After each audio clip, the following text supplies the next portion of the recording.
50% dari orang kaya di Indonesia itu menguasai 50% perekonomian Indonesia. Kalau di Gimana Bu? Kalau di negara di seluruh dunia apa semua negara berhutang? Ya iya. Coba dicek aja kalau teman-teman yang suka pakai negara Islam katanya. Semua negara Islam di dunia semuanya juga berhutang. Mau Saudi, mau United Arab Emirates, mau Qatar, Tunisia, Maroko, Pakistan, Afghanistan, Kazakhstan. Coba you name it gitu. Dan bahkan saya tahu waktu saya di Bank Dunia, negara-negara Islam kita, terutama yang di Afrika, itu mayoritas mereka miskin banget.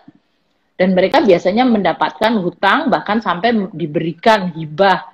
Dari negara mana? Ya dari berbagai negara saja, termasuk Bank Dunia. Video kali ini saya beri judul Kartu Kredit Aurat Sistem Ekonomi Kapitalis. Tidak perlu warisan orang tua, tidak perlu mencangkul, tidak perlu berkeringat, tidak perlu menahan kantuk untuk sekedar mendapatkan kartu kredit. Sangat mudah dan simpel, bahkan ternyata tidak jelimet. Tidak pelik, tidak harus belajar dengan tingkat kerumitan yang tinggi seperti statistik, manajemen risiko, akuntansi keuangan, dan lain-lain. Sejumlah 10 kartu kredit dengan masing-masing limit 20 juta berpotensi mendatangkan uang tunai sangat tinggi. Jika dimanfaatkan semuanya bisa mendatangkan uang sebesar 200 juta rupiah. Tidak sampai 1 tahun berbekal 20 kartu kredit berikutnya yang hanya dibuat dari plastik.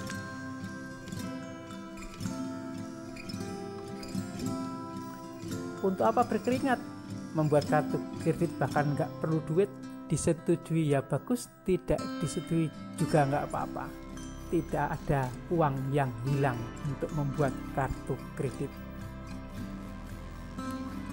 Kartu kredit nggak dipakai ya boleh, dipakai ya nggak apa-apa. Kalau dipakai untuk usaha bagus, dengan prinsip kalau bisa untung ya terus, kalau nggak bisa untung ya berhenti, tinggal memakai hitung-hitungan sederhana saja. Berapa biaya yang dikeluarkan berkaitan dengan transaksi penggunaan kartu kredit dan berapa pemasukan dari perputaran potensi uang tunai yang dihasilkan dari pemanfaatan kartu kredit?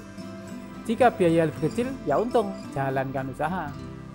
Kalau sebaliknya, jangan jalankan, cukup begitu. Kalau tiba-tiba meninggal, gimana utang kartu kredit?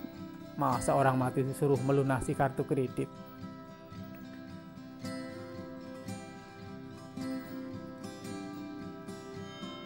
Ya kan? Masa orang mati suruh melunasi kartu kredit? Mati saja masih bisa untung. Mati juga untung. Kalau usaha jalan juga untung. Kalau usaha nggak jalan, nggak rugi karena nggak keluar uang. Senjata hanya kartu plastik yang disebut kartu kredit. Jadi kesimpulannya mempunyai kartu kredit tidak pernah kalah. Dia bisa bermimpi apapun dengan potensi uang tunai yang dimanfaatkan dari kartu kredit. Jalanlah semua mimpinya untuk mengisi perutnya, biar dibebankan di sebagian besar sektor real. Kita bisa bermimpi enak, perut kita kenyang karena ada sektor real yang jalan. Sektor real itu sektor yang di dalam ruangan yang berdesak-desakan dan penuh dengan aturan hukum, salah sedikit penjara. Simak video saya yang berjudul Penggelembung dan Pemimpi Kekayaan. Nanti itu akan kita tahu sektor real itu sektor yang berdesak-desakan. Kemudian simak juga bisnis kecil terbatas, pidana semakin luas. Misalnya satu, ini sektor real ya, yang banyak berdesak-desakan dan akhirnya banyak melanggar pidana. Yang sudah pengalaman di bidang jual beli barang bekas pasti harus berhati-hati dalam usahanya. Ada potensi pidana yaitu terjebak sebagai pidana penadah. Ya, jadi kalau kita jual beli barang bekas, kita tidak tahu barang itu sumbernya dari mana, tahu-tahu sebetulnya itu barang dari pencurian atau barang kejahatan lain, maka kita bisa kena pidana penadah. Ya, contoh Anda membeli notebook, tahu-taunya notebook hasil dari kejahatan. Pada saat Anda digelandang di kantor polisi, 1000 alasan tidak mengetahui Anda beribu-ribu alasan pengatakan tidak mengetahui asal barang tersebut tidak akan berlaku. Anda akan tetap di berkas itu BAP di kantor polisi. Ya tidak hanya barang berupa notebook, tetapi semua jual beli barang yang mempunyai potensi seperti itu. Apapun, bisa handphone, bisa komputer, bisa kamera, dan sebagainya. 2. Misalnya Anda usaha toko notebook baru atau jasa servis komputer atau notebook, lalu Anda install software bajakan, maka Anda akan terkena undang-undang pasal undang-undang hak cipta. Dan hukumannya jauh lebih berat daripada Anda sebagai penadah. Anda mungkin mengatakan, kan semua orang memakai software bajakan. Itu tidak berlaku di kantor polisi. Tetap Anda akan diberkas, BAP namanya. Nomor 3, Anda usaha produksi mengemas makanan atau minuman, maka Anda harus menyatakan izin kesehatan PIRT, BPOM, Halal MUI, dan lain-lain. Kalau masih mencantumkan nomor PRT yang sudah kadaluarsa, Anda bisa dijerat dengan undang-undang penipuan, undang-undang konsumen. Kalau Anda tidak mengurus PRT, bisa dikenal undang-undang kesehatan. Ini usaha kecil-kecil aja udah banyak hukumnya.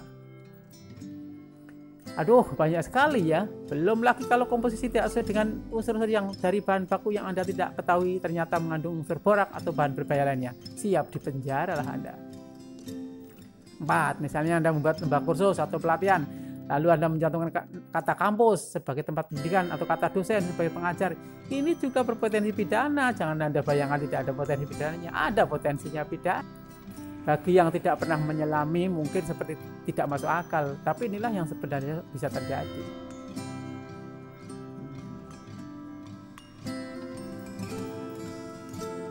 Anda mengambil pasir di pekarangan rumah sendiri kemudian dijual di luar kota, maka ada potensi pidana juga.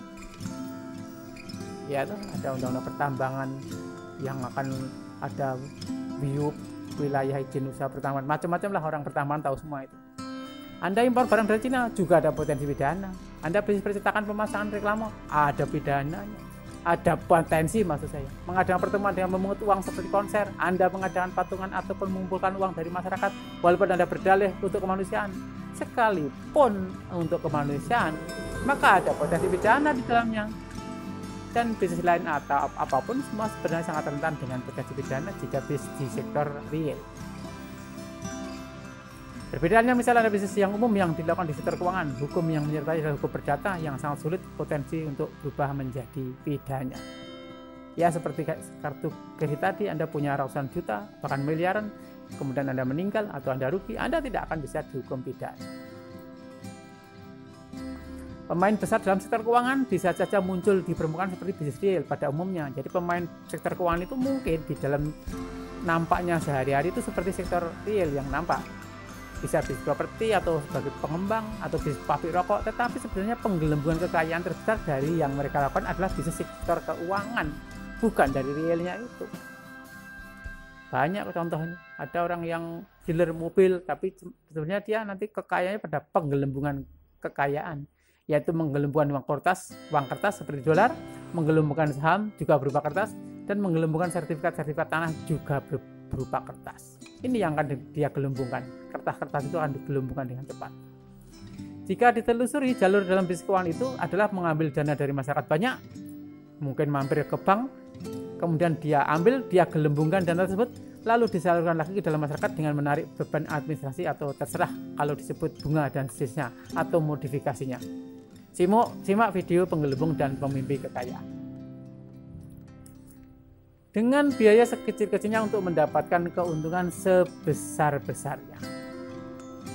Modal kecil untung besar, kaya raya tanpa modal, mencari uang dengan mudah dengan modal dengkul. Inilah beberapa iklan-iklan yang muncul di internet ataupun surat kabar manakala kita mencari-cari informasi tentang peluang bisnis.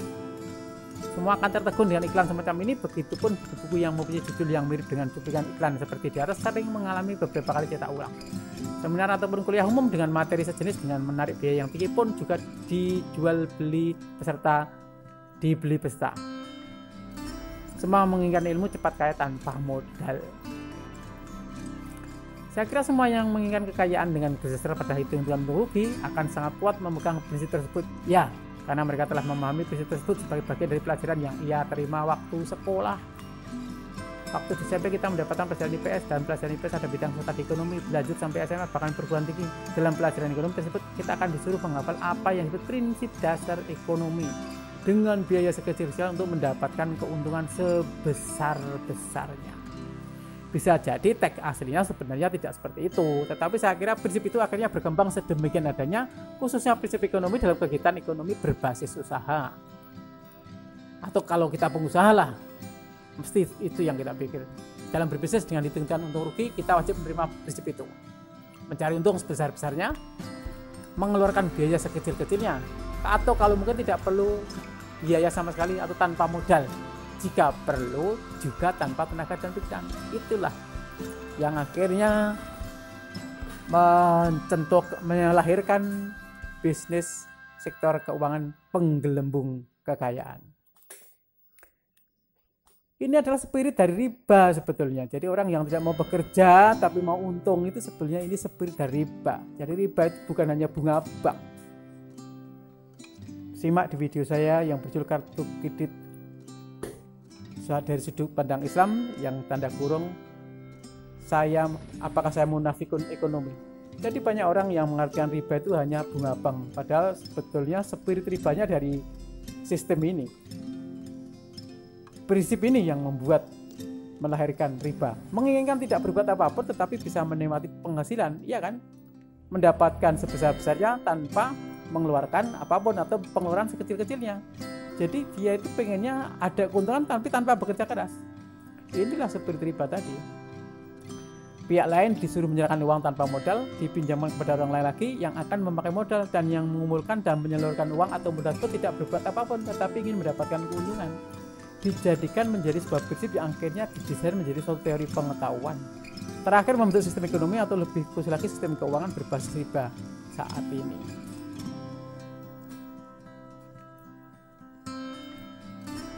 Usaha tanpa modal tetapi bisa mendapatkan pemasukan dengan tenaga orang lain adalah bank. Betul tidak? Modalnya dari orang menabung, yang memutar uang adalah orang yang pinjam uang. Pada saat pinjam dia menyerahkan jaminan, tinggal dibuat payung hukumnya, dipastikan bank akan selalu menang dalam bisnis itu. Uangnya bukan uang dia. Kemudian dipinjamkan orang lain, dia mengambil keuntungan karena ada jaminan. Dia pasti menang terus, bank itu tidak mungkin kalah, pasti untung terus. Pertama ya, ada orang nabung.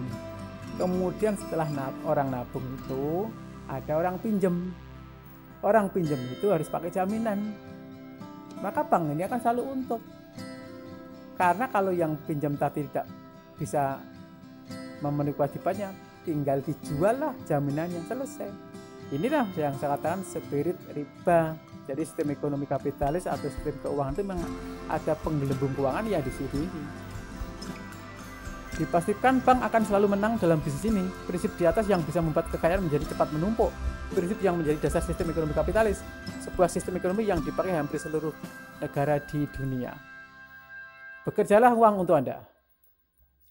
Akhir-akhir ini kita disuguhi dengan berbagai macam buku-buku motivasi ataupun bisnis yang mengajak kita agar kaya dengan cepat. Setelah orang dijejali dengan hitung-hitungan untung rugi, lalu saat ini ditambah dengan moto baru. Bekerjalah uang untuk Anda. Moto ini juga dipakai sebagai pegangan perbisnis calon pelaku bisnis hampir di seluruh dunia. Moto atau slogan ini terserah apa namanya. Bekerjalah uang untuk Anda. Ingat, bekerjalah uang untuk Anda. Mari pelan-pelan dipahami. Anda adalah orang yang tidak mempunyai uang, harus bekerja. Andi adalah orang yang mempunyai banyak uang. Ando ini nama orang ya. Ando adalah orang yang tidak punya uang. Andi adalah orang yang mempunyai banyak uang. Filosofi bekerjalah uang untuk Anda ini hanya cocok untuk Andi, karena Andi yang mempunyai banyak uang. Andi yang sudah mempunyai uang tidak perlu bekerja, karena sudah punya uang kan tidak perlu bekerja. Uang Andi yang ada akan dimanfaatkan oleh Ando, bukan Anda nih ya, Ando. Ando lah yang bekerja.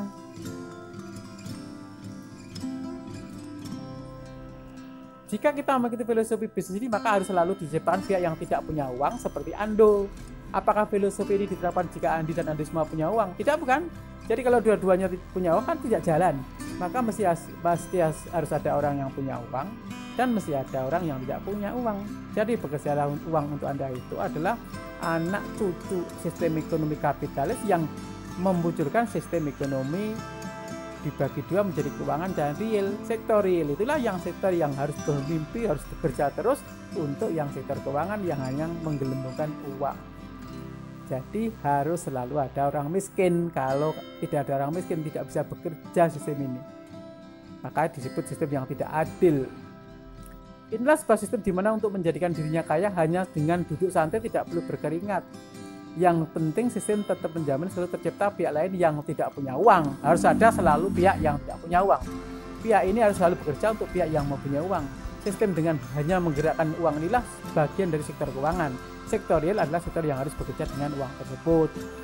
Jadi sudah saya katakan berkali-kali bahwa sistem ekonomi kapitalis itu akan terbagi dua besar, namanya sektor keuangan dan sektor real. Sektor real itu sektor orang-orang yang bermimpi. Jelaslah bahwa ambisi untuk meraih kekayaan atau kesuksesan harus tetap menjaga terpelihara yang miskin. Anda tidak akan merasa kaya jika tidak ada yang miskin. Jadi dalam sektor ekonomi kapitalis pasti harus ada orang yang bekerja atau pasti ada orang yang miskin. Karena motonya atau slogannya terakhirnya berupa bekerjalah uang untuk Anda. Jadi ada orang yang punya uang banyak tidak mau bekerja, kemudian ada orang yang miskin yang harus bekerja. Mesti harus ada kelompok yang miskin, atau mesti ada dua struktur, yaitu struktur orang kaya dan struktur orang miskin, supaya ekonomi ini jalan. Akhirnya si miskin inilah yang setia bekerja pada tuannya, tuan yang tidak mau berkeringat untuk mendapatkan kekayaan. Profil-profil contoh pengusaha kaya biasanya juga bergerak dalam sektor keuangan dan perbankan yang siap menggelontorkan uangnya untuk dijadikan ajang mendapatkan dan menumpuk kekayaan. Inilah pasangan serasi. Majikan tidak akan jalan kalau tidak ada pembantu. Bisnis keuangan tidak akan jalan kalau tidak ada bisnis real. Orang kaya atau negara kaya tidak akan jalan kalau tidak ada negara miskin atau orang miskin. Yang memberikan pinjaman uang tidak akan untung kalau tidak ada yang pinjam uang. Orang miskin, orang yang tidak punya uang harus selalu dijaga pada posisinya agar tetap bisa memutar uang dari orang kaya yang tidak mau berkeringat. Negara miskin tetap harus dijaga pada posisinya agar selalu mengambil hutang dari negara kaya. Tetapi dari pasangan serati itu, pihak mana yang tidak pernah kalah? Kartu kredit aurat dari sektor keuangan. Jika kita memahami cara mendapatkan potensi uang tunai dari kartu kredit, maka seperti itulah mekanisme kerja sistem keuangan kapitalis. Bermodal fotokopi KTP dan beberapa dokumen lain, tiba-tiba kita bisa mendapatkan kartu kredit dengan potensi uang tunai dengan jumlah tertentu. Bisa kita raih. Inilah yang saya maksud kartu kredit sebagai aurat dari sistem ekonomi kapitalis. Silakan simak video beternak kartu kredit video beternak kartu kredit. Dari satu kartu kredit beranak pinak menjadi puluhan bahkan ratusan kartu kredit. Dengan kartu kredit limit 100 juta bisa membeli rumah serta 3 miliar. Simak video-video saya yang berjudul tersebut. Terima kasih. Ikuti video saya yang lain.